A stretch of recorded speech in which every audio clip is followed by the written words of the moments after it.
ख़त्म करवा देता है। बहुत प्यारे हंस मिले, विदेशों के लोग मिले, और सच में इस चीज़ को वो बहुत सीरियसली लेते हैं धर्म को, क्योंकि सबसे बड़ी प्रॉब्लम आज के टाइम में धर्म ही है, ये समझ लो। इतने झगड़े, इतनी लड़ाइयाँ, इतने युद्ध रिसोर्सेज के लिए नहीं हो रहे हैं जितने धर्म के नाम पे हो रहे हैं। यहूदी मुसलमान लड़ रहे हैं, ईसाई यहूदी लड़ रहे हैं, ईसाई मुसलमान लड़ रहे हैं, हिंदू मुसलमान लड़ रहे हैं। सबसे बड़ा खतरा है ये ह्यूमैनिटी के लिए, हम लोगों के लिए। धार्मिक युद्ध सबसे बड़ा खतरा है, क्योंकि इसमें सब के सब योद्धा माइंड वॉश्ड होते हैं। इसमें कोई नहीं सुनता किसी की। तुम कितने ही पाठ पढ़ाते रहो, सुनने के नहीं, मिसाइलें चलेंगी सीधे। इतना खतरनाक मुद्दा होता है ये, और लोग सच में अक चुके हैं इन मुद्दों से।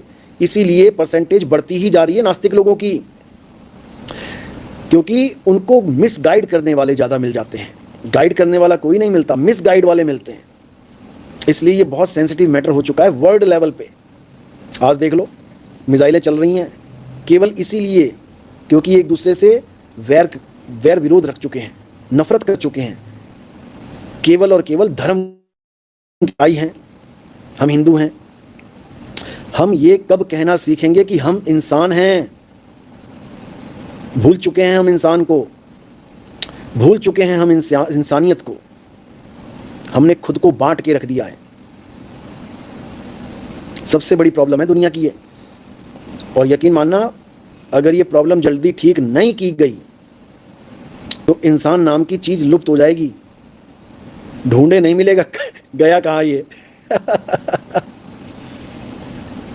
रेखा मित्तल, गुरुजी जब से आपके सत्संग सुने तब से नींद भी पूरी नहीं हो पा रही है। कितना सोगी?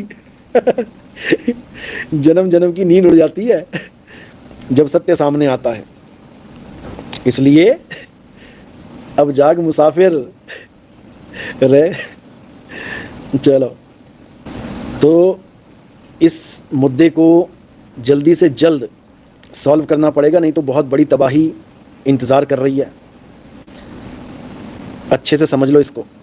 और ये मुद्दा सॉल्व कहाँ से होगा, आपको ये जान के खुशी मिलेगी। ये बहुत बड़ी खुशखबरी है कि ये सारे धर्मों की जो जंगें चल रही हैं ये भारत देश से ही ख़त्म होंगी। इतना समझ लो, ये भारत से ही क्रांति उठेगी इंसानियत की। सारे संतों ने, यहाँ तक कि नास्त्रेदमस जैसे भविष्यकर्ताओं ने, यहाँ तक कि हमारे उड़ीसा में जो संत हैं, भविष्य मल्लिका जो ग्रंथ लिखा है जिन्होंने, पंचसखा में से एक नाम आपको पता ही है, उन्होंने भी ये बोला है कि भारत से ही पूरे विश्व को रोशनी मिलेगी, केवल भारत से। तो अब उस रोशनी को देने का समय आ गया है। अब जागृति होगी भारत से ही, और ऐसी जागृति होगी कि पूरा विश्व इस ज्ञान के, इस मूल ज्ञान के झंडे के नीचे आके खड़ा हो जाएगा। बस एक बार कमर कस लो। और हमारी फौज का क्या नाम होगा? क्योंकि कोई भी कार्य होता है तो फौज बनानी पड़ती है, कोई भी महान कार्य होता है तो फौज बनानी पड़ती है। जैसे हमारे नेताजी ने बनाई थी, आम आदमी को फौजी बना के रख दिया था और नाम रखा था आज़ाद हिंद फौज। हमारी फौज का क्या नाम है पता है? क्या नाम है जरा लिखो। हमारी फौज का नाम क्या है? शॉर्ट फॉर्म में लिखो। ये क्या बात है। हमारी फौज का नाम है KGF। KGF यानी कबीर गुरु की फौज, समझे? यस, कबीर गुरु की फौज KGF। अब इस फौज में जल्दी से जल्दी भर्तियां करवाओ सबको, और ये ऐसी फौज बनेगी कि आप सोच भी नहीं सकते। युग पलट के रख देगी, युग। बस समझ लो।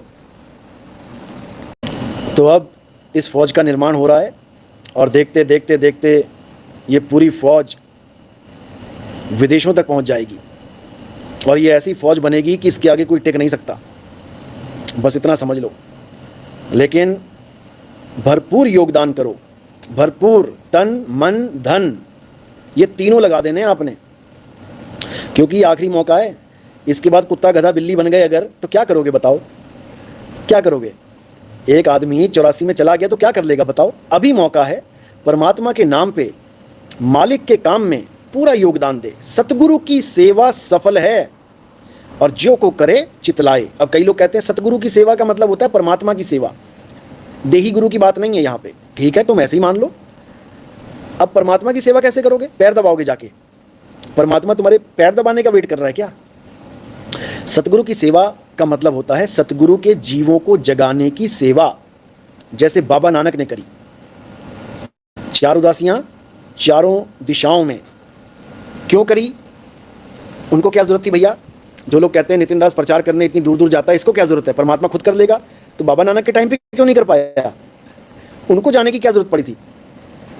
जगजीवन जी महाराज पूरे भारत में घूमे, भ्रमण किया, पूरी दुनिया में घूमे, उनको क्या जरूरत पड़ी थी? क्योंकि इन निकम्मों को पता ही नहीं है कि सतगुरु की सेवा होती कैसे है। घर में बैठ के बकवास करके नहीं होती है। निकलो घर से बाहर, देखो दुनिया कितनी बड़ी है। कुएं में बैठा मेंढक कुएं को ही संसार समझ लेता है। बाहर निकल के देखो, तुम्हें पता लगे दुनिया क्या है।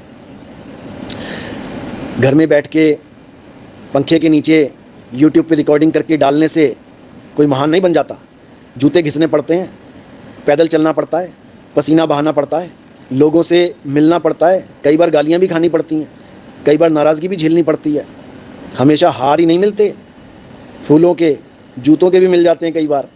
बाबा नानक को हर जगह इज्जत ही नहीं मिली, पत्थर भी मिले, डंडे भी मिले। उन्हीं के इतिहास में दर्ज है, लोगों ने मारने के लिए उनको डंडे भी उठा लिए, पत्थर भी मारे उनको, और वो कहते गए बसते रहो, बसते रहो, यहीं बसते रहो, फैल मत जाना, इसी छोटे से गांव में बसे रहो, तुम जैसे लोग यहीं ठीक हैं। और जो उनको बढ़िया सेवा करता था, बहुत प्यार करता था, उनको कहते थे उजड़ जाओ, उजड़ जाओ।